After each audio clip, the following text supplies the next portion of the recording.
السلام علیکم ورحمۃ اللہ وبرکاتہ نحمده ونصلي على رسوله الكريم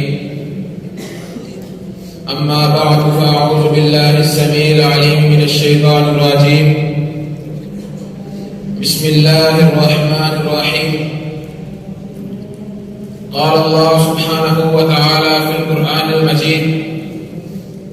بل قالوا إنا وجدنا آباءنا على أمة وإنا على آثارهم مهتدون اگر جنت میں جانے کا ارادہ ہو تمامی کا اگر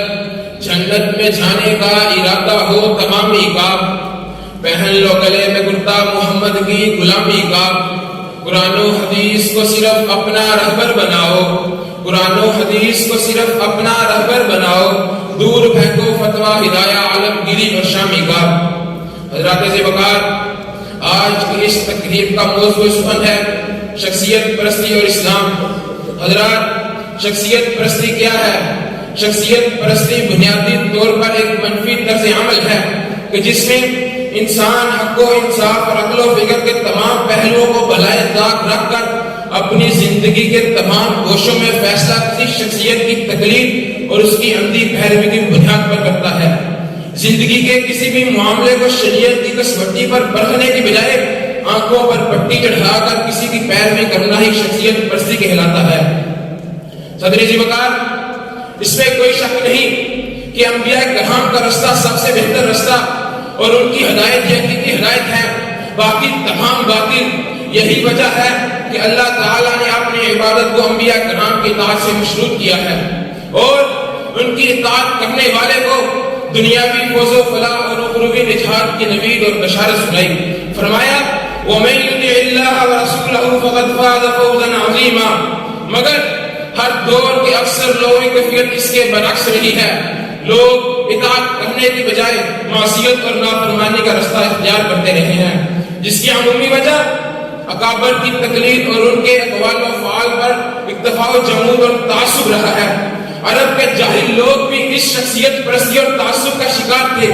جس کی تفصیل قرآن نے بڑے واضح الفاظ میں بیان فرمائی ہے وَإِذَا قِيلَ لَهُمُ اتَّبِعُوا مَا أَنزَلَ اللَّهُ قَالُوا بَل نَّتَّبِعُ مَا أَلْفَيْنَا عَلَيْهِ آبَاءَنَا ظاہر ہے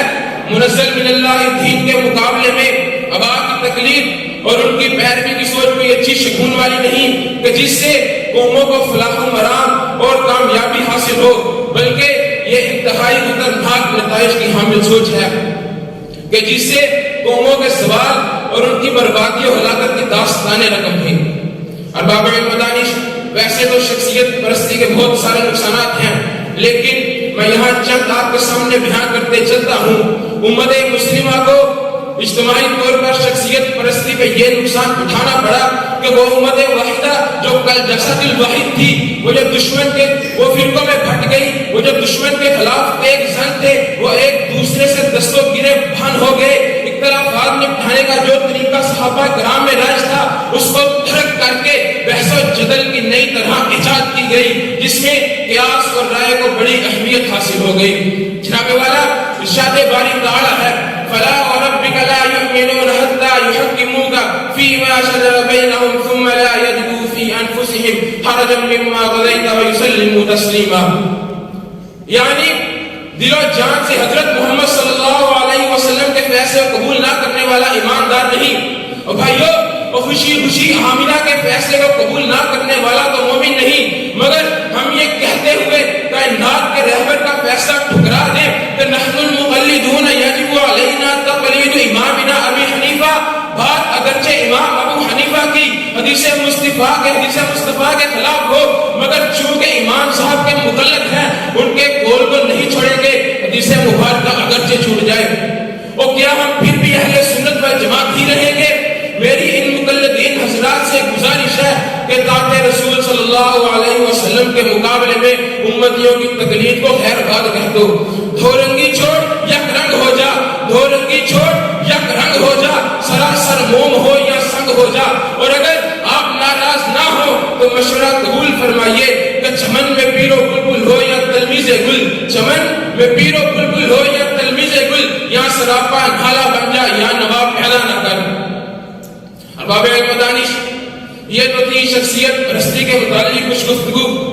اب میں اسلام کی طرف آتا ہوں کہ اسلام کیا ہے. اسلام اللہ تعالیٰ کا آخری اور پسندیدہ دین ہے. ان الدین عند اللہ الاسلام، جسے اللہ تعالیٰ نے مکمل کیا ہے. الیوم اکملت لکم دینکم، اور اس میں ایسی کوئی کمی نہیں چھوڑی جس کی اللہ کے بندوں کو احتیاط اور ضرورت ہو. ارشاد باری تعالیٰ ہے فلا وربک لا یؤمنون حتی یحکموک فیما شجر بینہم ثم لا یجدوا فی انفسہم حرجا مما قضیت ویسلموا تسلیما. اس تصریح سے یہ معلوم ہوا کہ حضرت محمد صلی اللہ علیہ وسلم کے فیصلے پر سر تسلیم خم کرنا اور کسی قسم کی چون چڑان نہ کرنا ہی اسلام اور ایمان ہے. اور آخر میں بس یہی کہوں گا، کوئی مانے نہ مانے جائے جہاں اختیار ہے، کوئی مانے نہ مانے جائے جہاں اختیار ہے. ہم تو نیک و بد حضور کو سمجھائے دیتے ہیں. ہمارا کام تو صرف اعلان کرنا ہے کہ شریعت صرف اور صرف قرآن و حدیث کے مجموعے کا نام ہے. جو اس میں آ جائے وہ عمل قابل قبول، اور جو اس کے خلاف اس کو چھوڑنے میں عافیت. جو آ گیا زبان پہ سکنے ناز ہو گیا، جو آ گیا زبان پہ سکنے ناز